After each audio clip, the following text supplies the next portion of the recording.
All right, welcome back. Today we're doing a deep dive into an online retailer that's probably been all over your feed, Warmood.cc. Yeah, those ads are slick. Hmm. Trendy jackets, cool outfits. Yeah, They really know how to make things look good online. exactly. They look fantastic. But here's the crucial question we need to answer. Is this place legit? Can you actually shop there safely, or is it, just an online trap waiting to grab your cash? Well, we jumped right into the sources on this one. Because when something looks this tempting and seems to be spending a lot on ads, you really need answers fast. Right. Our goal here is simple.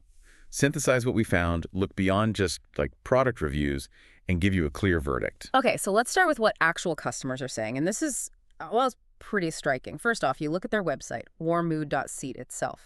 And there are 0 reviews on their own product pages, not a single one, which already feels a bit off, doesn't it? Yeah, that's definitely odd for an e-commerce site these days. You'd expect something. Totally. But okay, fine. You look elsewhere, like Trustpilot. And wow, the initial shock hits you pretty hard. Let me guess.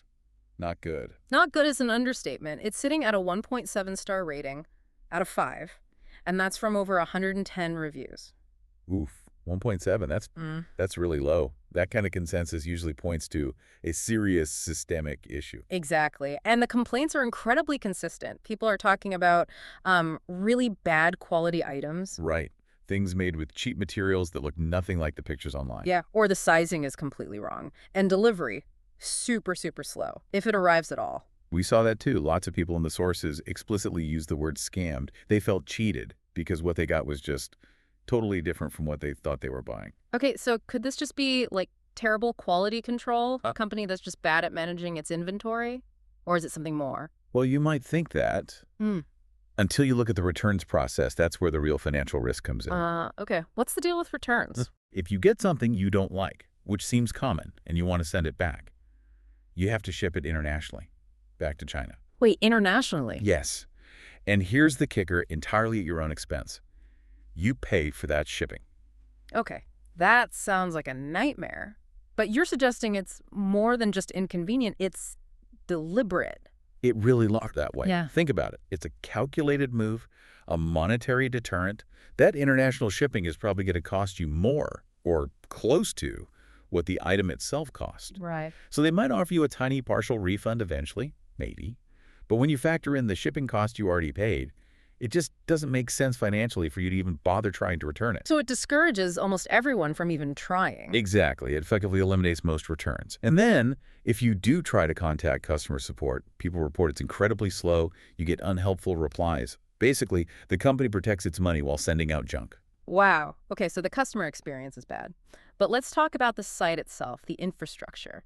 This is where it gets into real investigation territory, right? Absolutely. This was fascinating. We did a Google Lens reverse image search on the product photos on warmood.ch. Standard procedure for checking shady sites. And the results. Pretty damning. Every single photo we checked.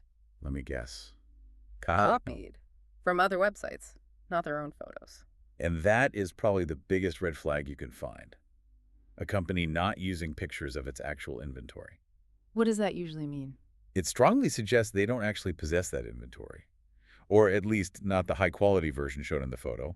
They might be dropshipping something much cheaper, or worse, just using photos from legitimate brands to sell their knockoffs. Which connects directly back to all those complaints about quality, right? You were never buying the thing in the picture anyway. Precisely. You're buying based on a false image. And this lack of authenticity, it seems to extend to their contact info, too. It does. So they list an email and a phone number, which looks okay at first glance. Right.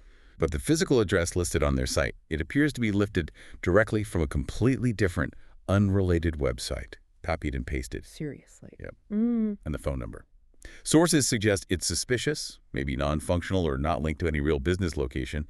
It points to unreliable, possibly non-existent support. Okay, let's pull this all together then. We've got copied photos, Fake contact details. a return process designed to stop you returning things. An abysmal 1.7-star rating. And you mentioned this earlier, the site itself is brand new. Very new. Registered in October 2024. So just last month, basically. Right, so a brand new domain combined with all these deceptive practices, the risk just skyrockets. Absolutely. So the final analysis is pretty clear-cut, isn't it? Yeah.